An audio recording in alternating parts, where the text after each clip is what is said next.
आप सभी को आने वाले पर्व रक्षाबंधन की हार्दिक शुभकामनाएं। ईश्वर की कृपा सदा आप पर बनी रहे। आज की इस वीडियो में आप जानेंगे साल 2024 में रक्षाबंधन कब है, राखी बांधने का शुभ मुहूर्त क्या रहेगा, भद्रकाल का समय, राखी बांधने की विधि, राखी बांधते समय किस मंत्र का जाप करना चाहिए और राखी बांधते समय कितनी गांठ लगानी चाहिए।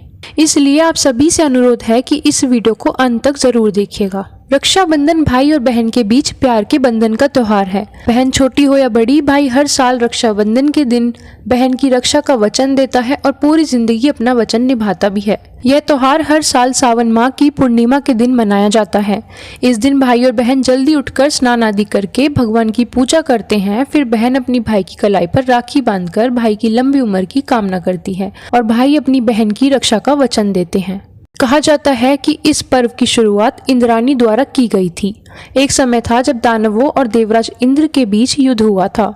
तब युद्ध में दानवों की जीत हुई, जिस वजह से देवराज इंद्र को स्वर्ग छोड़कर जाना पड़ा। तब देवराज इंद्र गुरु बृहस्पति के पास गए और उनसे दानवों पर विजय पाने का हल मांगा। तब गुरु बृहस्पति ने कहा कि यदि सूची आपकी कलाई पर रक्षा सूत्र बांधे तो आपकी विजय अवश्य होगी। तब इंद्राणी ने इंद्रदेव की कलाई पर रक्षा सूत्र बांधा। तब देवराज इंद्र ने इस रक्षा सूत्र से ही दानवों को हराया था। तब से रक्षाबंधन का यह त्योहार मनाया जाने लगा। इसके साथ ही यह भी कहा जाता है कि एक बार युधिष्ठिर सूर्य यज्ञ करवा रहे थे। उस यज्ञ में भगवान श्री कृष्ण और शिशुपाल भी मौजूद थे। भगवान श्री कृष्ण ने शिशुपाल को 100 गलती माफ का वरदान दिया था।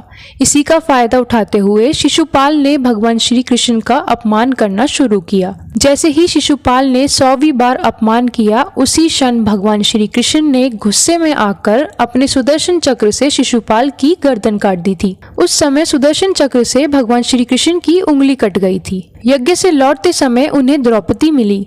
द्रौपदी ने उनकी उंगली से खून निकलते देखा तो तुरंत अपने कपड़ों से चीर फाड़कर उनकी उंगली पर बांध दिया। द्रौपदी की चिंता देख भगवान श्री कृष्ण ने द्रौपदी को सदा रक्षा करने का वचन दिया और जिस समय कौरवों ने द्रौपदी का चीर हरण करने की कोशिश की, तब भगवान श्री कृष्ण ने चीर बढ़ाकर द्रौपदी की रक्षा की। जिस दिन द्रौपदी ने चीर फाड़कर भगवान श्री कृष्ण की उंगली पर बांधा था, वह दिन श्रावण पूर्णिमा का दिन था।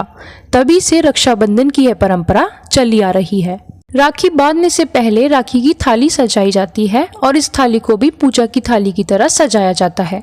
यदि बहनें अपनी राखी की थाली में इन सामग्रियों के साथ पूजा करती हैं तो यह काफी शुभ माना जाता है। सबसे पहले आपको पूजा की थाली में रोली या स्वास्तिक या अष्टलक्ष्मी का चिन्ह बनाना है। इसके बाद थाली में एक लाल रंग का कपड़ा बिछा लें। कपड़ा बिछाने के बाद राखी की थाली में रोली, हल्दी, अक्षत, घी का दिया, श्रीफल, फूल, रक्षा सूत्र, दही और मिठाई रख लें। सभी सामग्रियों को थाली में रखने के बाद तिलक के लिए कुमकुम और अक्षत रखें। याद रखें कि अक्षत यानी चावल टूटे हुए ना हो, क्योंकि टूटे हुए चावल किसी भी शुभ कार्य में इस्तेमाल नहीं किए जाते हैं। फिर एक नारियल, मिठाई और सिर पर रखने के लिए एक छोटा सा रुमाल भी रखें।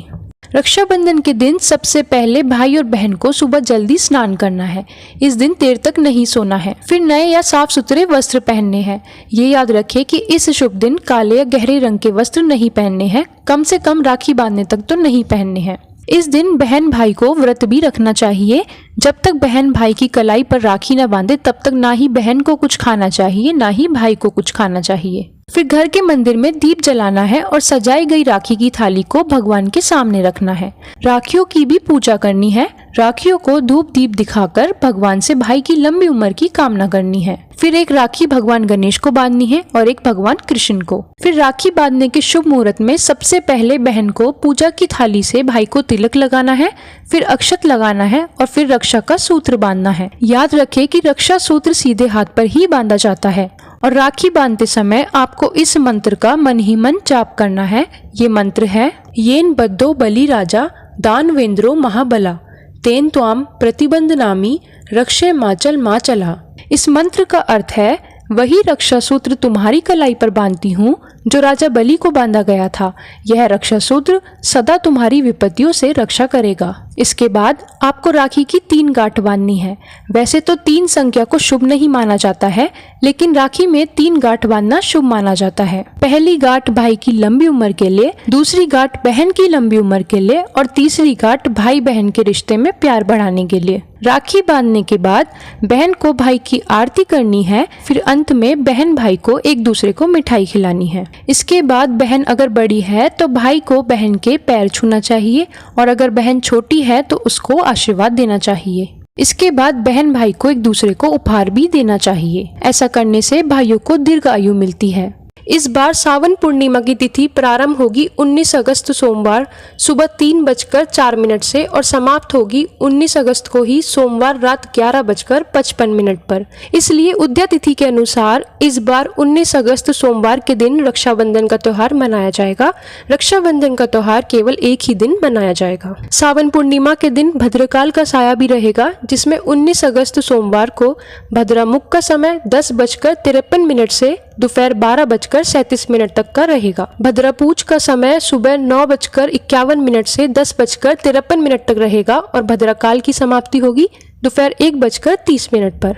भद्रकाल के समय भाई को राखी बांधना अशुभ माना जाता है, इसलिए भाई को राखी बांधने का जो मुहूर्त रहेगा वो 19 अगस्त को दोपहर 1:30 बजे के बाद से रात 9:08 तक रहेगा। और प्रदोष काल का मुहूर्त जो कि राखी बांधने के लिए शुभ माना जाता है, शाम 6:56 से रात 9:08 तक का रहेगा। इन्हीं शुभ मुहूर्तों में आप अपने भाई को राखी बांधकर भाई की सुख समृद्धि और भाई की लंबी उम्र की कामना के लिए प्रार्थना कर सकते हैं। ये थी आज की वीडियो। उम्मीद है आप सभी को पसंद आई होगी।